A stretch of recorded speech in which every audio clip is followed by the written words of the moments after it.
Nigdi police station अंतर्गत जे कीर्ती विद्यालय आहे, त्या कीर्ती विद्यालयाच्या एका 12 वर्षाच्या मुलीला त्या स्कूलचे PT टीचर हे बॅट टच करत होते आणि त्या मुलीला त्रास देत होते. म्हणून त्या मुलीने तिचे क्लास टीचर व वडिलांना सदर बाब सांगितली. ते पोलीस स्टेशनला आले आणि झालेला प्रकार त्यांनी सांगितल्यानंतर आम्ही त्या PT टीचर विरुद्ध गुन्हा दाखल केला. तात्काळ PT टीचरला अटक करण्यात आलेली आहे. हे जे PT टीचर आहेत यांच्यावरती 2018ला या अगोदर गुन्हा दाखल झालेला होता अशाच प्रकारचा, लहान मुलांना त्रास द्यायचा. तर त्या गुन्ह्यामध्ये त्यांना शिक्षाही झालेली आहे. असं असताना ते अपिलात गेलेले आहेत. त्या दरम्यानच्या काळात बॉडी कमिटीने आणि प्रिन्सिपलने पुन्हा त्यांना इथं कामावर घेतले आणि गुन्ह्याला प्रोत्साहन दिले, म्हणून त्यांनाही या गुन्ह्यामध्ये आरोपी करण्यात आले. हा जो गुन्हा आहे हा बाल अत्याचाराचा गुन्हा असला आहे पोस्कोचा.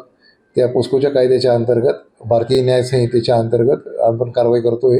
एकूण या गुन्ह्यामध्ये 8 आरोपी आहेत.